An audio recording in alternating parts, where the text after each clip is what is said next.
Hello, everyone. Welcome to Steve Rosenfield's stand-up comedy workshop show. Thank you so much for joining us tonight. This is the online edition. We have students performing from all over the world tonight. And so wherever you are now the owners of a great comedy club. And the 2-drink minimum is very much in effect. So we hope you have a wonderful night. Thank you again for tuning in. The students that you are going to see, we have one making their stand-up comedy debut, but they've all trained in a workshop with Steve Rosenfield, the award-winning comedy director, founder of the American Comedy Institute, and author of the book Mastering Stand-Up, which makes a wonderful holiday gift for the funny person in your life.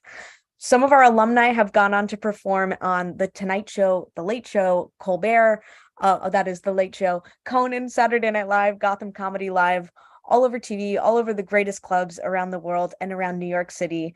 And now they're performing here for you tonight.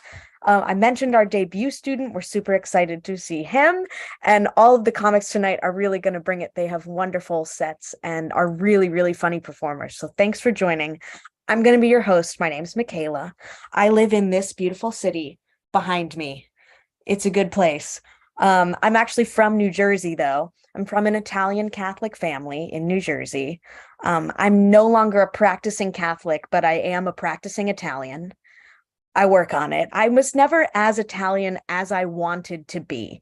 I thought we were some real Sopranos things going on, not necessarily. Although growing up, I did think that the ring finger was the pinky. My dad taught me that meatball subs can regulate your digestive system. He believes this to be true. And I thought that melanoma was a guy from Sicily who kept killing all my uncles. I didn't quite get it, but we're not as Italian as I wanted to be. But we were enough. We were enough. It was a lovely time. Yeah, not Catholic anymore, although growing up, I really wanted to be a nun. I realize now this is because I am a lesbian. Being a nun sounded fantastic to me. I'm like, you're telling me I could live with hundreds of women in a castle? Sign me up. Never wear pants again. Jump rope. Make soap. You ever seen a nuns having fun calendar? It's hot. It's a hot calendar. I love it. That was my goal for real. That was definitely what I wanted to do. I need a little shout out here for trinkets. Do we like trinkets? Tchotchkes, knickknacks. Yes, I'm getting some thumbs up. I have a problem. I am one magazine subscription and tragic event away from becoming a full hoarder. It's getting bad. My favorite store is the side of the street. People throw away some good stuff in New York, and if it's clean, I'm taking it home with me. I'm like the lady from Grey Gardens, the documentary. I'm like, one can never have too many colanders. I have thousands of colanders. I could strain anything right now. I definitely have a lot of kitchen supplies that I don't need. It's a problem. Um, I think about the musical The Little Mermaid. Ariel, she had thingamabobs. She had 20 thingamabobs. But who cares? No big deal. I want more. And I was very convinced she was still talking about thingamabobs. There's no way. You need more than 20 thingamabobs for sure. I don't know what it is, but I want it. Ugh. Okay, I'll admit to you guys, since it is legal in New York, I can tell you on the internet that I like to smoke weed. I do. I like it a lot. Does anyone else that I'm looking at? I'm calling you out. Okay, I got a little. I won't tell who got the reaction, but I got one. I love weed so much, but I still feel really guilty about it because all the messaging I got growing up were these PSAs about how weed makes you lazy and you're a bad person. And so I made my own PSA. And this is it. This is my pro weed PSA. Hi, I'm a mom and I smoke weed every single day, and I still get dinner on the table. Because weed isn't about making things so you don't do them. It just makes those things more fun. Weed. Loner stoners become homeowners. Ding. Thank you. Thank you. It's true. I've seen people do great things who are stoners. It is true. I am a tour guide of this city back here. And let me tell you, there are two very distinct groups of tour guides. You have older, sophisticated, highly educated gay men, and then city witches. These are the people giving tours of New York City. The city witches are my favorite. They walk 40,000 steps a day, but if they sit down, they cannot get up. I don't know if they're nocturnal, but I don't know when they sleep. Their circadian rhythm is jazz. You've seen these women. There's something to be admired. I love them very much, but I do imagine them hovered over a cauldron in their apartment with like the drippings from an air conditioning unit, a feather from the meanest pigeon, a pinch of asbestos, and poof, a $32 a month lease in Greenwich Village for 1,000 years. That must be how they do it. They're wonderful women. They give great tours, though. They'll stop you and be like, on this spot in 1972, I beat the shit out of Rudy Giuliani. Follow me. That's their tour. It's fantastic. Anyway, that's going to be it for me. I want to get these comics up here. They are so funny. Thank you for watching, and thanks for sticking around. Your first comedian coming to the screen. Very, very lovely, very funny, all the way from Des Moines, Iowa. Give it up for Lisa Rossi. Hi, Michaela. I just have to say I love the word chalk chalks. It's my favorite word. So hi, I'm in my early 20s, late 40s, that age range. And when women my age they step out of line a little bit and they start dressing a little sexy, people are like, wow, she's in crisis. But when men my age step way out of line, get outrageous, they tell everyone about it. It's not called a crisis, it's called a podcast. So, good news, I took my beauty vitamins today. Yay! They're supposed to give me nicer hair and nails, younger looking skin. Oh, thanks, men who make beauty vitamins. I need a vitamin that makes me look less like Kristen Wiig with an opioid addiction. So I was talking to my friend the other day and she said, geez, Lisa, like your forehead looks wrinkled. Is something wrong? Yes, something is wrong. My Botox is no longer working. So I have a day job in addition to being a comedian. I am actually the chairman and CEO of the Itty Bitty Titty Committee. Yes, I see some members out there. We are headquartered in Iowa because it's really flat here. It's a really great group of girls. I made some custom made T-shirts that said I'm 34A on a really great day. One thing though, if someone gets a boob job, we do shank her. Ouch. So I'm from a really small town in Iowa, a really super small town, and that small town is called Dyke. That's where I'm from. That's not a punchline. I could be from the town over, which is called Cumming. Yes, true. I once had to give a blind date directions. I said, you can just go straight past Cumming and then you can get off at Dyke. I love Dyke. I am an ally of Dyke. I have no problem with Dyke. I do, however, have a really hard time with Cumming.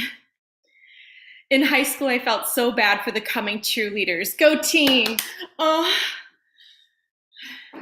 So good news, you guys. Good news. This past Sunday, I smoked my first pot. Yay! Yay. You are a mom smoking your first pot and not a college girl when your first thought is, oh, geez, this is good. I wonder if they sell this in bulk at Costco. And then your second thought is, oh God, is there something wrong with my face?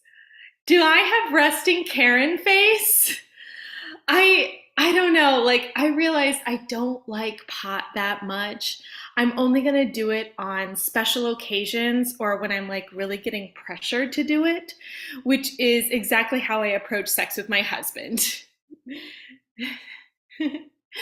So I was in a business meeting the other day and the facilitator said, hey, there's no judgment here. And I thought to myself, yes, there is. So I have kids, I have little kids, and people tell you when you have a baby that, time is going to go by so fast. And they're right. They're really right. Like, my oldest child, like 1 minute, he's just this cute little baby. He's adorable. He's eating his first solid food. The next minute, he's showing up to the dinner table, pulling his cat to the side and saying, hey, Mom, I just sharted. So I did have a miscarriage. It was a funny one. Okay. The way that babies are made, you guys, is just a little science refresher. Is the egg lets in one sperm, and that makes the baby. Like two eggs, that's one egg, two sperms, that's twins. One egg, three sperms, that's triplets. So the first time I got pregnant, my egg let in all of the sperms, all 100 million of them. Yes, shocking. I felt like I was to blame, like I could have prevented it. Like maybe I could have crawled inside of my body and said, "Can you not be the sluttiest egg ever?" So I am a people pleaser. And I was at the gym locker room and I saw this woman and she was naked. And I looked away. I just did a little like boop, boop. And she saw and she was like, "I'm sorry." And I said, "For what?" And she said, "For being so naked." And I said, "Oh, no, no, no. I love you naked. I I would love to see you naked all day. I I came here today hoping to see you naked." And it was that time that she did call security. I was on a plane, and this woman sitting next to me was using both of the armrests, and I wanted to murder her. And I thought, this is bad. I'm a bad feminist. Like, women should be able to take up space, just not right next to me, God damn it. So I do drive a minivan, or as I like to call it, every time my husband said, "Screw it, I don't need a condom tonight." So I have this new cat, and I'm convinced that he thinks he's beautiful. He will ruin something of mine, and I'll look at him afterwards, and he'll be so relaxed. It's as if he's saying, "I just tore down your curtains, but aren't I gorgeous?" So I do use a vibrator. Yay! I don't like the ones that have batteries because my kids are always asking, "Where are the batteries?" And all I can say is, "Mama needs batteries." I was talking to a friend of mine about embarrassing moments, and he was like, "Oh, like I got my credit card declined at Whole Foods." And I said, "Oh, that's terrible." And he said, "Well, what's yours?" And I said, "I gave birth on all fours." But that credit card thing sounds real bad. I've been playing this game lately called How Much of a Slut Was I in College? And it turns out a pretty big one. Um, I I did have a one night stand with a homeless guy, and it was good. No home, but great cheekbones. I was telling my roommate Ruthie that I wanted to like marry my homeless one night stand. And she said, "Lisa, wanting to marry your homeless one night stand is a cry for help." And I said, "Ruthie, I was crying out for help and he gave it to me." Thank you so much. You guys have been a wonderful audience. I'm Lisa Rossi. Woo, Lisa Rossi. Lisa, I don't judge you for that one bit because show me one person who didn't lose their virginity in a car and instead lost it in a home, you know? It was a car. Your next comedian coming to the stage, coming to the virtual stage, is all the way from Bucharest, Romania, making a stand-up comedy debut. Please give it up for Sorin Matei. Hey, hi guys. So people that analyze the war in Ukraine said that the winter will be hard for both sides. We are close to winter. And at this time where I live in Romania, which is very near to Ukraine, should be some snow, or at least 32 Fahrenheit. However, right now I'm wearing a t-shirt and it's 65 degrees outside. Russia, give up. It's been so unseasonably hot that I got into the habit of eating ice cream every day. A friend of mine gave me some delicious homemade sausages, and I ate them all, and I miss them. So now is that I'm having my ice cream with mustard and a beer. And when I'm eating ice cream, my girlfriend complains, about the smell because she hates garlic. I don't like noisy eaters. I don't understand them. I'm at the cinema, and how can you watch Schindler List? I mean, things are serious. Innocent people are dying. How can you watch that? And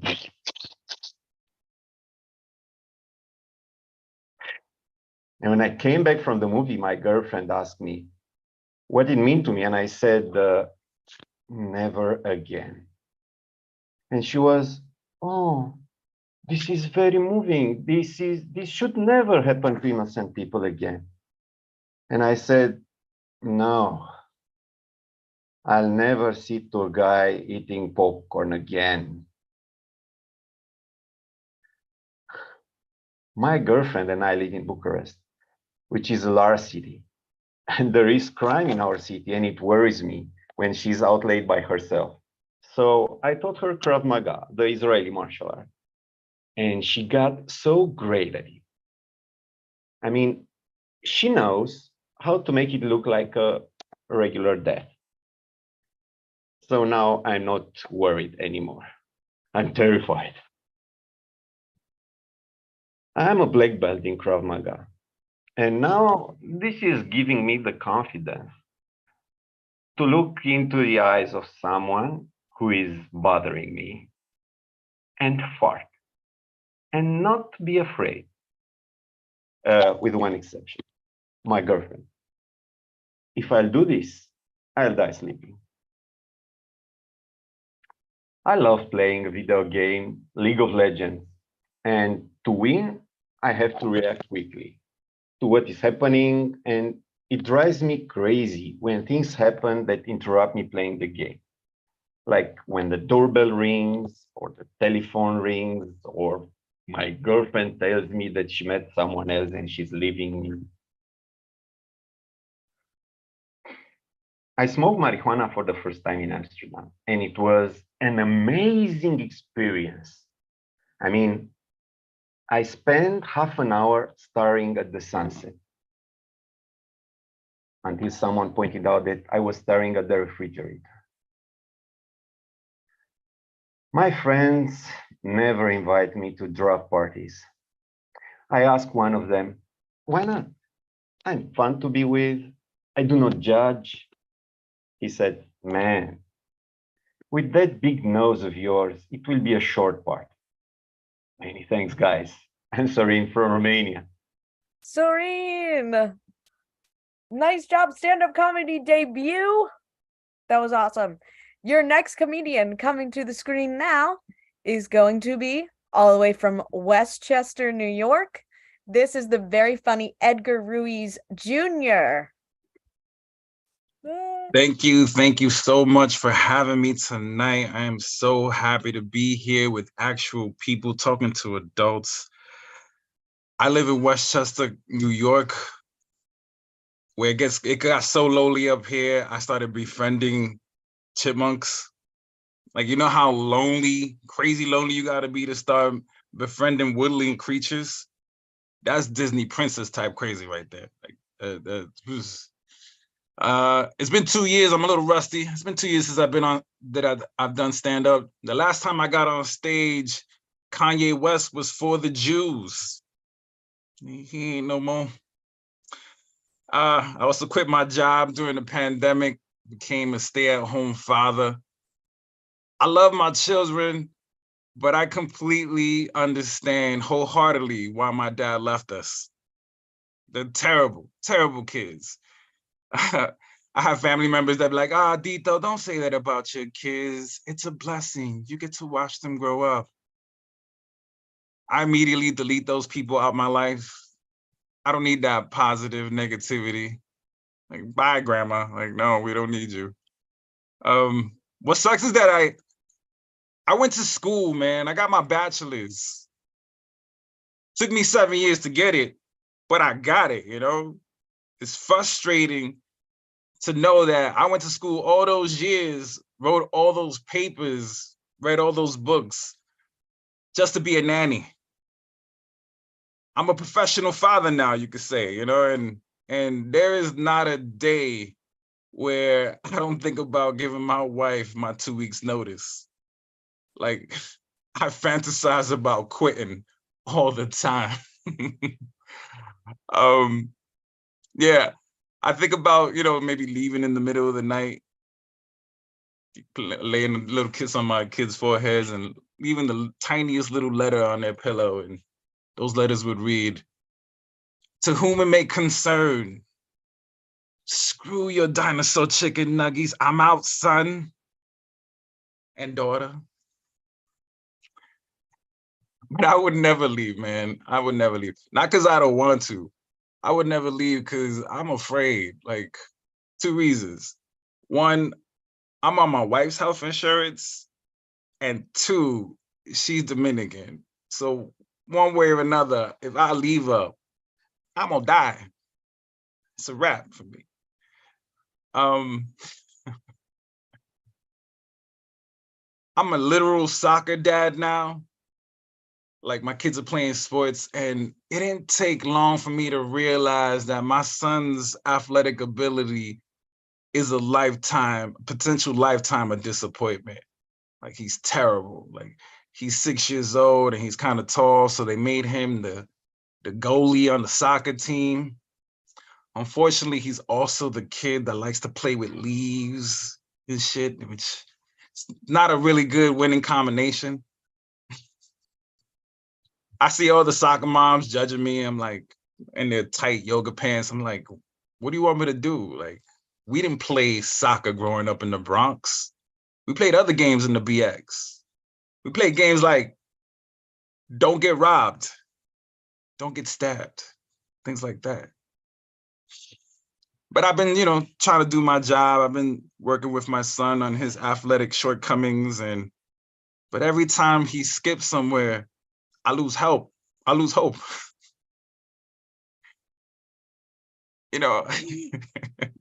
know it's my fault. I know that I know it's my fault.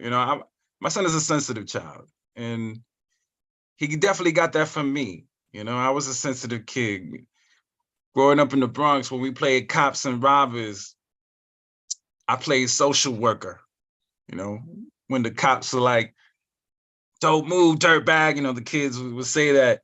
I would be like, "No, Tyrone, you don't need the streets." Oh, thanks a lot. That's my time. My name is Edgar Ruiz Jr. Thank you for coming out. Yeah, Edgar. I love the game Don't Get Robbed because you win way more than you lose. It's a good one. Oh, yeah.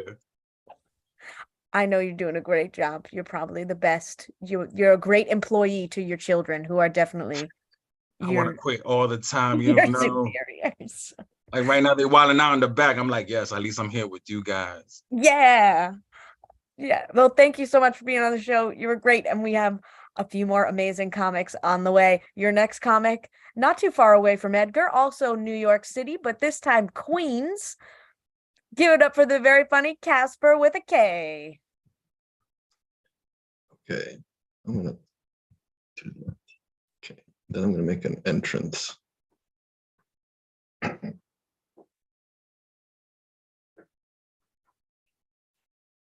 My boss is obsessed with productivity. I always have to be doing something. What exactly? I don't know, but I better be doing it. He keeps wanting me to do more. I have a question about that. More what exactly?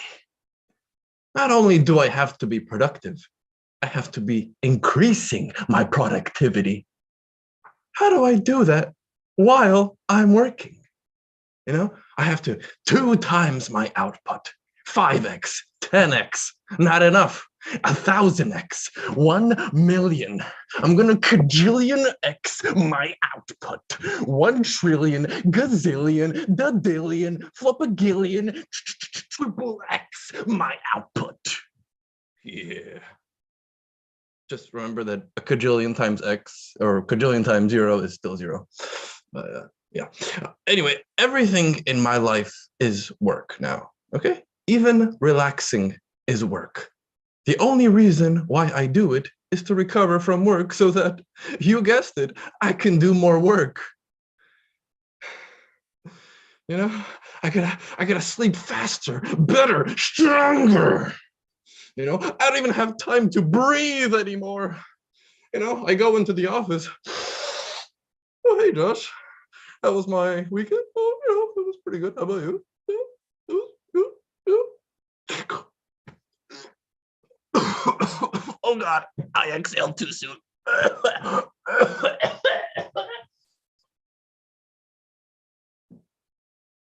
You know, everybody says low sex drive is a problem, but not for me.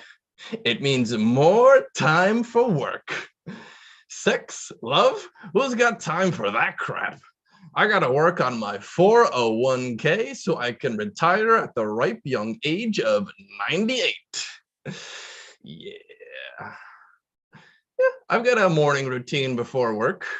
I do a journal, meditation, affirmations, exercise, yoga, shower, I drink a smoothie, do some reading and mantras. After work, I have an evening routine. I do journal, meditation, affirmations. I do stretching, sauna, kombucha, box breathing, vision board, and then I end with a nice glass of organic goat milk.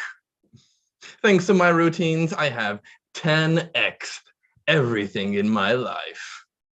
Yeah. Sometimes I sleep for 80 straight hours. Hell yeah, dude. Oh, but I know what you're thinking. Ah, Casper, vacations. That's surely a time you're not working. No. No. In fact, vacations is when I work the hardest in my life. Okay? Last year, I went to Paris. I mean, I had to go to the Louvre, see the Mona Lisa, go to the Eiffel Tower. I had to eat snails. Okay? I had to watch a mime. And the worst part is, I had to take 5,000 pictures and post it on Facebook and Instagram just to prove I did it all. This is me happy, guys. I'm happy. I learned the dream. Thank you. Casper Kuzmik. Oh, Casper with a K. I almost said your last name, and I almost said it wrong. Just Casper with a K. Thanks so much, Casper. I want to mention before I bring up the next comic that we have our workshops totally online, and our next one starts on December 6th. So if you love stand-up comedy, wanted to try it, you're already doing it, and you want to do it with ACI, come to the American Comedy Institute. We're online. You'll work with Steve Rosenfield, and you'll perform either at Gotham Comedy Club, at Westside Comedy Club, and here online. Many shows, all of the shows. Okay, now I'm going to bring up your next comic. She is awesome. You're going to love her. All the way from Indianapolis, Indiana. This is with a new set of frames every day. No, you took off the frames. It's just bare eyes. This is the very funny Buffy Cantor. Hi, nice to see you all. I'm Buffy Cantor, and I think I'm in love with a kangaroo. My daughter showed me this picture of this kangaroo, and his lats and his abs and his pecs were just popping. And my mouth started to water when I saw the picture of the kangaroo. And he had this faraway look in his eyes. And I don't know, it's just something happened to me. And you know, they stand like this to attract their mates, and it totally worked.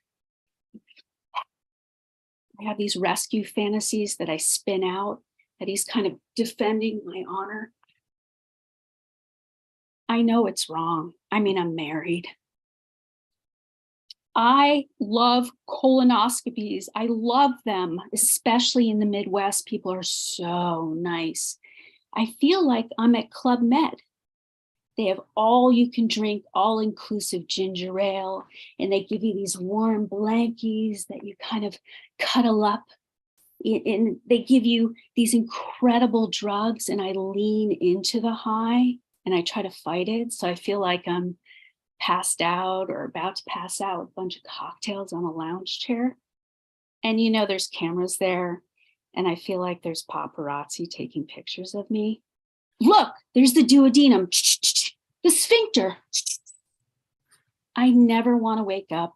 I never want to go home. I had one done last week, and the nice nurse said, Buffy, it's time to get up. Now, I know all people in the Midwest don't sound like that, but to me they do. Buffy, it's time to go home. No. Buffy, it's time to go home. I don't want to. Buffy, is there anything else we can do for you? Can you take me home and shave my armpits, please? Just shave. So I'm a psychologist in a maximum security men's prison in the Midwest. And working in this prison is like being in a totally different universe, like a different country. They even have their own currency. It's called Dick Coin. And I don't like to judge. People are people. Human nature is complicated. So being a psychologist in a prison, I don't want to know anyone's crime because I don't want to be biased against them. So if I'm treating someone and giving them therapy, I don't want to be thinking the whole time, granny raper, granny raper, granny raper, granny raper, granny raper, because that would bias me and I wouldn't be able to help them. But you can kind of always tell the pedophiles because they look like your 6th grade social studies teacher. The guy with the comb over that gives you the hall pass, that listens to the same music you do, and he takes you out to Dairy Queen ice cream and you're not supposed to tell anyone, shh. But that's a whole other story. So I got this guy, he had depression, this prisoner, and he wanted therapy. And it was already starting off to be a really difficult case because he spoke Jew's harp. So that thing you put in your mouth, that metal instrument that goes, so we had some communication issues. And he seemed so mad at me and I couldn't figure out why. Like, oh. And I said, you're here for depression. And he goes, do you know who I am? And I said, well, I don't think you're a pedophile, right? He goes, no, I'm not a pedophile. I'm a serial killer. And I said, oh, okay. So you're here for depression. He goes, is it because, he goes, because I can't kill. And I said, okay. So we processed his, I can't kill anymore because I'm in prison, blah, blah, blah, blah, blah, blah. And he said, why don't you know who I am? And I said, because I don't keep up on serial killers. It's just not my thing. He goes, So we go back to therapy, blah, blah, blah, kill, can't kill, blah, blah, blah, blah. And he goes, I said, wait, serial killer, right? He goes, yeah. And I said, don't you have that signature something you do, like that signature kill thing? He goes, yeah. And I said, well, what's yours? He goes, I like to kill prostitutes. And I said, well, I mean, doesn't everyone like to kill prostitutes? Isn't that kind of, it's not very original. He goes, I'm special, I'm special. Okay, you're a special prostitute killer, blah, blah, blah. And he said, don't worry, I won't kill you. And I said, well, why not? And he says, because you're not a prostitute. And I said, is it that obvious?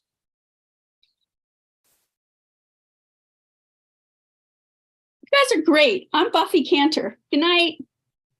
Buffy Cantor. Buffy, in the back of my mind this whole time, I have imagined a really beefy kangaroo behind bars. I think they fit right in. She goes, oh, your next comic coming to the screen from, honestly, one of my favorite places on this planet. All the way, my home state. A wonderful place, a wonderful comic. All the way from Jacksonville, Florida. I'm going to make her unmute before I switch on over.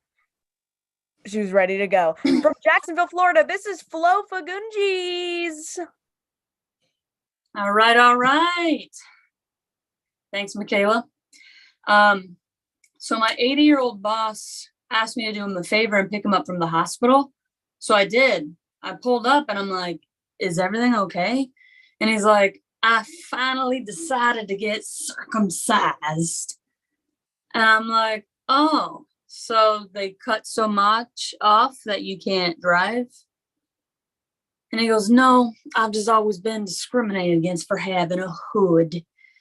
I wanted to sound supportive. So I'm like, there's nothing wrong with hoods. Everyone has a lot of people have, some people outside the United States have hoods, And he's like, no, you don't understand. I couldn't get the skin down past my head. And the ladies didn't like that. I'm like, why are you trusting me with this information? Because the whole staff is going to know about this tomorrow, right? Yeah. And you should have got your shit fixed 79 years ago. Like, what the hell? Thanks for inviting me and your whole adventure. Didn't want to know that. My dad knows how to have a lot of fun. Like when he blows his snot on me while driving. It's a lot of fun for me when he shoots it out of his right nostril at me, like. So I kind of got sick of it. I'm like, Dad, can you at least pull over and let me out of the car or just spray it that way? And he's like, sweetheart, you know how I feel about keeping my car clean.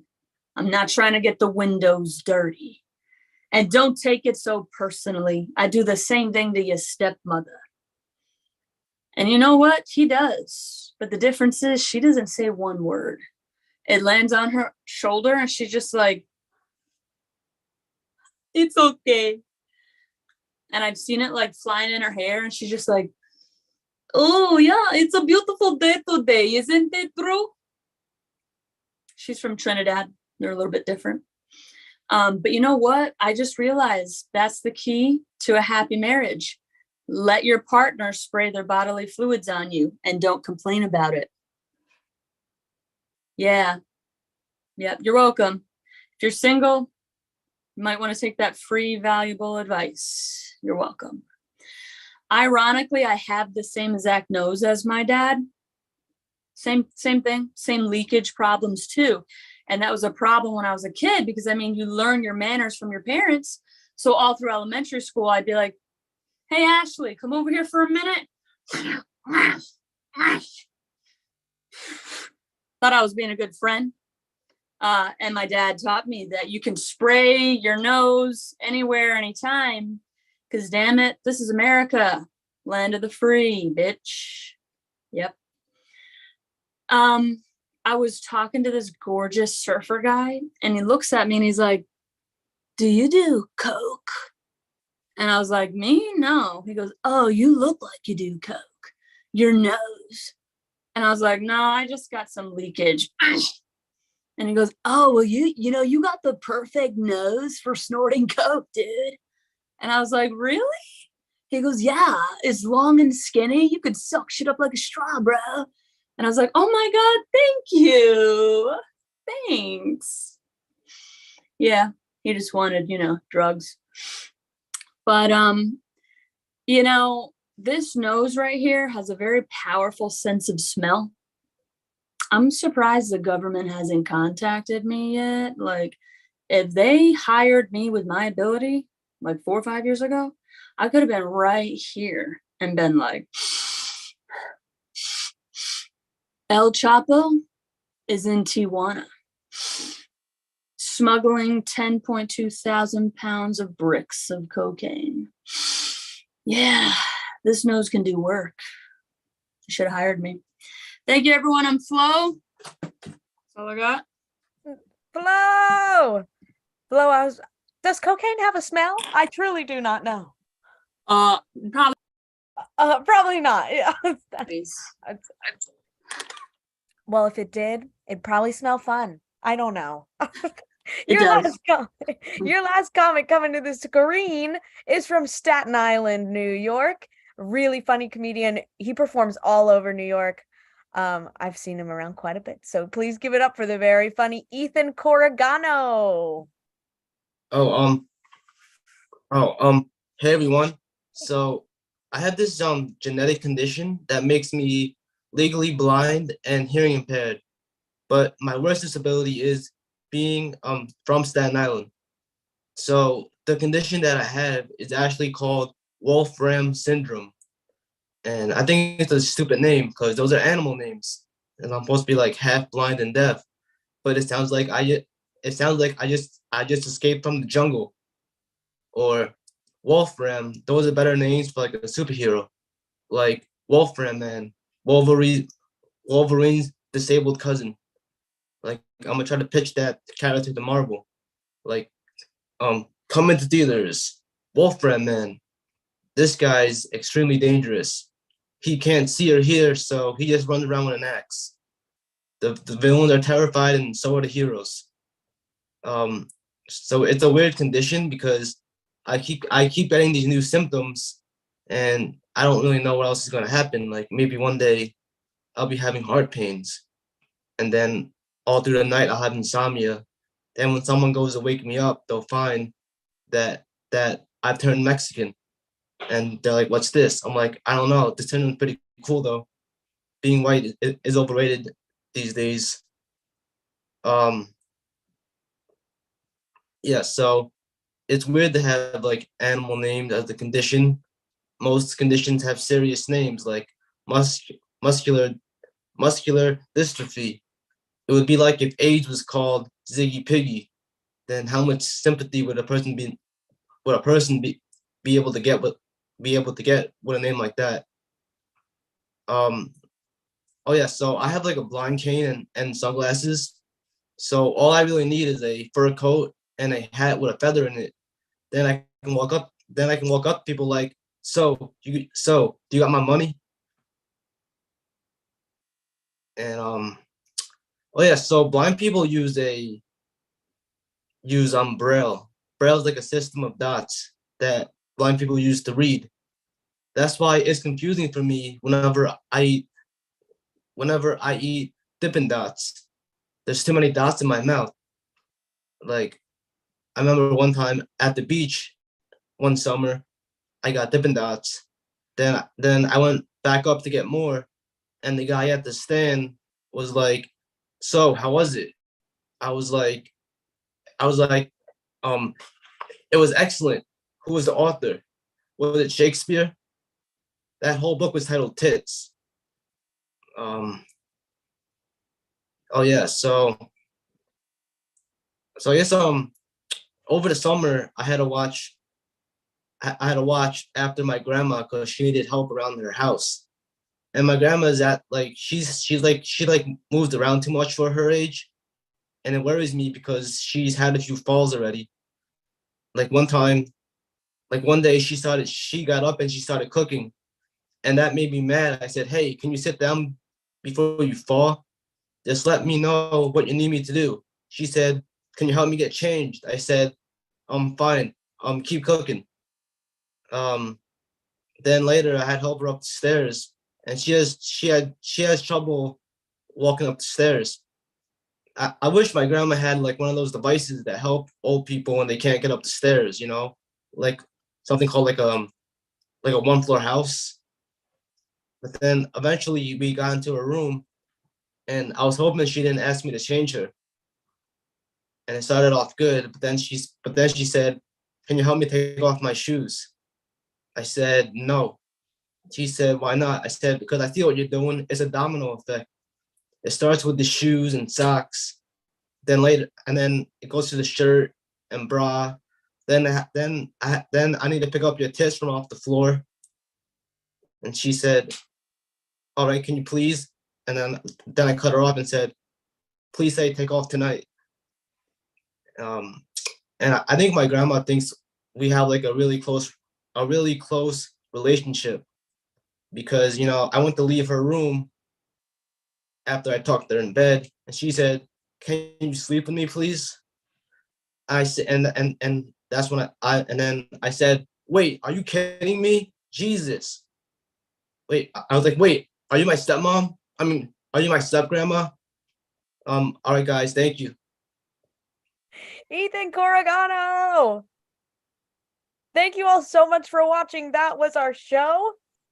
We have these every single month. We have the online shows after the workshop and also shows in person at West Side Comedy Club next month. And then we're back at Gotham. Our next show at Gotham is going to be December 2nd, next Friday. And our workshop starts on December 6th, the very next one. Go to comedyinstitute.com.